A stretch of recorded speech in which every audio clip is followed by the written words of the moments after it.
How has mastery affected Halberdiers?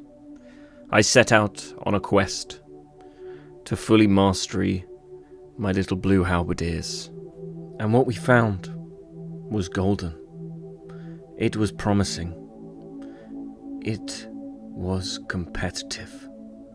They are single-handedly the best blue melee unit. But let's take a look. So, here they are. Here are my Halberdiers. Looking not that great. We'll probably go and put a nice little Unitar on them. But let's start off with the veterancy line. Let's see where you go with this. Pretty simple. You want to go bottom line. Never go top line. Never have these guys outside of brace. They are 100% a bracing unit. Obviously, you want to get long reach. Extra damage to cavalry by 20%. That's huge. Lots more piercing pen. Bit more crit, that's fine. More damage when braced by 15%. More piercing damage, more critical hit, and more piercing penetration. In terms of stats, we're looking at about 9,400 health, so really not that much health, but it doesn't actually matter a huge amount. Piercing damage is looking at about 1,300, and we got 2,100 for piercing pen, so extremely high. So that shield meta, these guys are actually pretty good at knocking through those shields. Really, really nice. So next we've got the doctrines. Doctrine-wise, I've got a pike defense doctrine, just reduce damage from cavalry by 30% when braced. I'm actually going to get a better one of these on these at some point. As soon as I can get the upgraded version of that, then we will be changing that out. But nonetheless, I just put that on just so if cavalry does go in them, it doesn't just wipe them. So that is nice. Little siege fighter, extra 100 damage, can't hurt. Polearm 1 doctrine, 80 piercing damage, 120 piercing pen.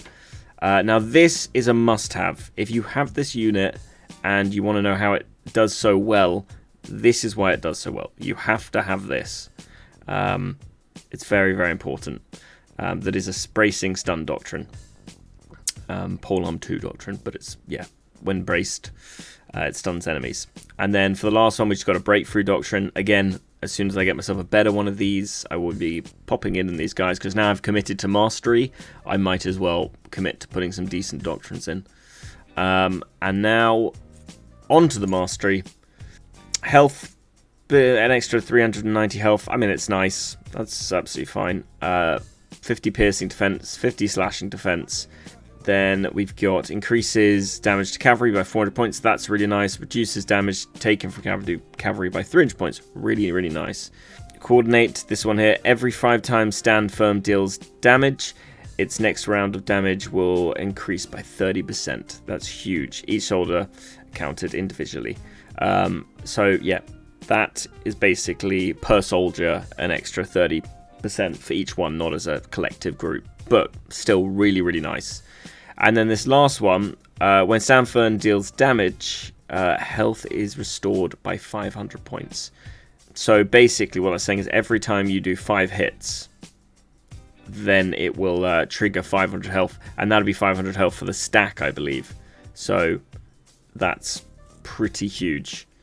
I've definitely noticed it. It keeps them in the fight a bit longer for a blue unit anyway. Keeps them going.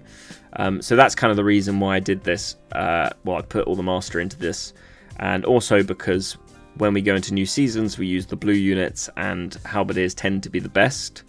And if you've got the masteried out as well, then my god, you're going to do very well.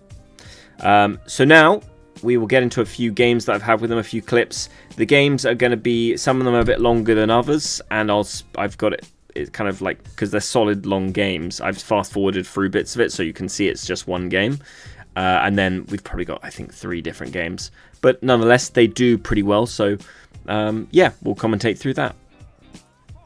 So here you go. This was the first outing with the fully mastered Halberdiers that I loved anyway. I loved them before I did this, and now I like them even more.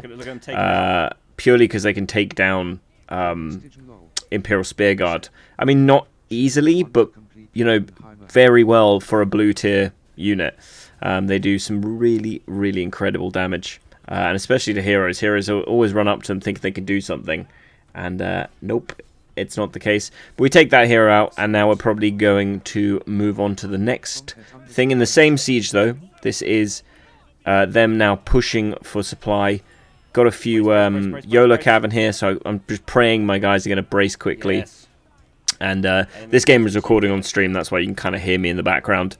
And luckily we get some YOLO Cav in there just to do a little clear, but I actually think they get walked, so potentially they're out the game already. And then we move them in, and look at the damage. We're looking at 4,700. We've picked up a hero. We're now at 72, 73, 74, 77, 79. It just is crazy how quickly. And their health, yes, they are dying a little bit. We've lost a few, but because of that 500 extra health we're getting, and that extra 30% damage, we can annihilate things so quickly. And that little bit of health just keeps them alive a lot longer than they normally would do.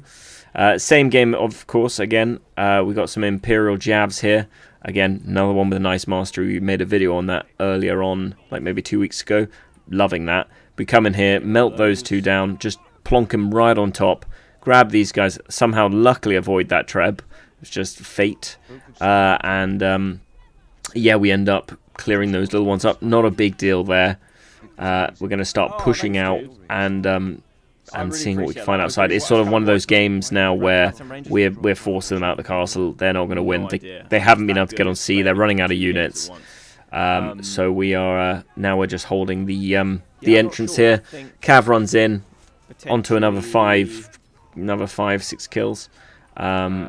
And we just slowly moving them up through the breach here. As I said, this game's going to end, so no one's really caring about their units. We got a minute 30 seconds left. It's very unlikely. This is one of those maps, you know, when it's kind of a, if you don't death ball as the attackers, either getting supply or getting C, it can be over pretty quickly, and then you're left with this thing where you really could do with a surrender button. But hey, it all benefits us. We're going to just shove them straight into these VGs that, again, probably not worth bringing VGs, but we managed to get a few of them. 2 of them with the old Halberdiers. Sort of big death ball coming, so they're getting cleared up at the moment. Get that guy down, and now it's just to the last thing. Last few players left and the last few units. We do have some Imperial spears here that I was actually I would have gone for the jabs, but I actually wanted to do this more for the testing reason of putting them right next door to them and seeing what sort of damage we could do. And it's pretty good. We come in there with a Skylark and a few throws and stuff, but yeah, we're just slowly hitting them away. We're losing a few of our troops now. It's kind of coming to them. Our stack of Halberdiers became a little bit too small, but yeah, he's down, and we have 7 left. And this was the end result: 2 heroes, 75 unit kills, and 726 troop value, troop kill score, I think it's called actually. And now onto this next map. We are it's just got the towers up. I thought, you know what, let's go straight in with the Halberdiers, just because once we push down here, we are likely to hit Cav, and I was like, kind of looking at our team, we didn't have much anti-Cav, so this felt like a good idea. Placed them down. We got some fellow Halberdiers down there and some Imperial pikes next to us that I was like, ooh, when I saw those walking into us. But actually, my Halberdiers do pick quite a lot of them up quite quickly. Even though they're getting walked, they still walk into my Halberdiers, so we did lose half the stack, but nonetheless, yeah, we're still picking up kills from 36, 37, 40. It's just amazing how quickly they clump. You know, suddenly you go from no kills, and then you have your Halberdiers, something hits them, and they're all dead very quickly.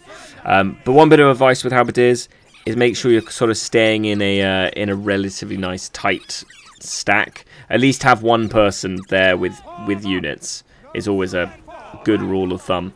So here I see them up there with shields. I see them charging, so I just leave mine to brace here. I'll let them take the hit, and the shields will come through and do their second slap, but it's actually not too bad for my guys. They managed to recover a bit of health and start hitting them when the shields turn back round. these guys have really nice block breaks. So against shields, they do the good job. They do a really good job. So I come in here with a Skylark. Skylark's popping bleeds on. I'm basically a bleed spec right now, so you'll see the most insane amount of bleeds on everything. But yeah, they take those down nicely, and we've got what, 11 left still. You know, we are in a group, so it's not like they're taking on them on their own. But when they've got a group to stick with, it is incredible what these guys can do. And now we're just coming around the back. We're going to go up top and see if we're going to push the home point with the Halberdiers. I'm just taking a little peek. We've got some Outriders. We've got some new Samurai there. Just looking around, and this guy in front of me makes the move with his Halberdiers. So I'm like, oh, make the move as well. And I see they've got where they put the Outriders. I was like, okay, I don't want to leave my guys out in the open. So what I'll do is I'll just get them in behind this fountain, just in case anything tries to, you know, come around the corner or whatever. See if we can pick them up.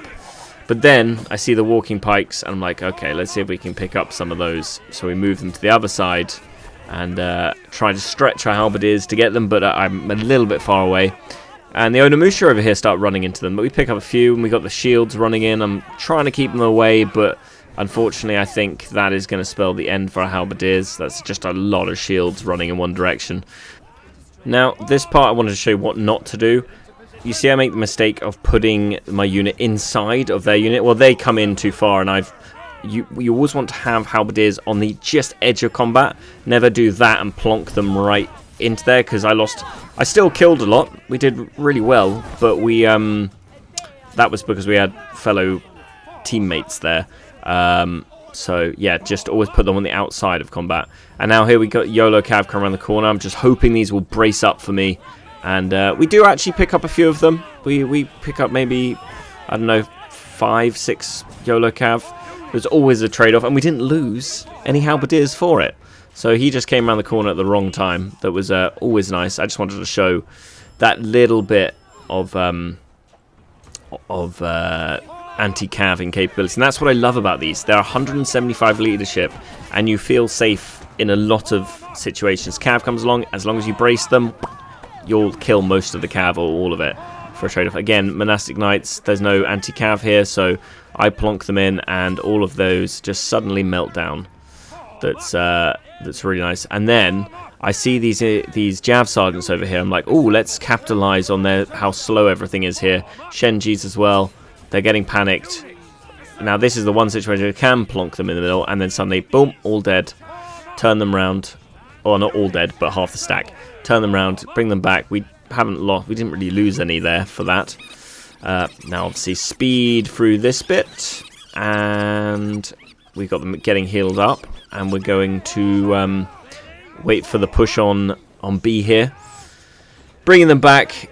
They've got a lot of stuff here. We've got a lot of Imperial Spears, some Falconettis, and some Fortebraccio, and some of their Halberdiers. So I'm just looking for the spot to put them. I just had them on the side, trying to get those Falcos out of the way. And my guys are slowly picking up kills. I make a critical error coming up here by moving it there, because for some reason I get hit by an invisible Treb. But fortunately, we get rid of a few of those YOLO Cav, so that's always nice. But the invisible Treb, if you rewind that clip, you'll see it suddenly hit me, and that sort of spelled the end for my Halberdiers. But yeah, very nice indeed. And that's it. My Halberdiers, I am very pleased with them. Very pleased for the leadership, to the amount of units they can kill, to the sort of tier they can kill above their pay grade is actually incredible. And to have the anti-cav capability for so cheap is really worthwhile. Just putting these guys in your warband means you can kind of be like, okay, I've got my anti-cav, and then you can go for whatever else you want. You could set these guys up to be much more anti-cav than I have, and just have them in your warband as that. But nonetheless, really, really fun. Love them a lot. Looking forward to seeing what the new season brings when we have the blue part of the season, the blue units. I think, yeah, they should be absolutely meta. So yeah, hope you've enjoyed, and if you're enjoying this sort of content, I'd really appreciate the sub. But anyway, thank you for watching, guys, and I will see you in the next one.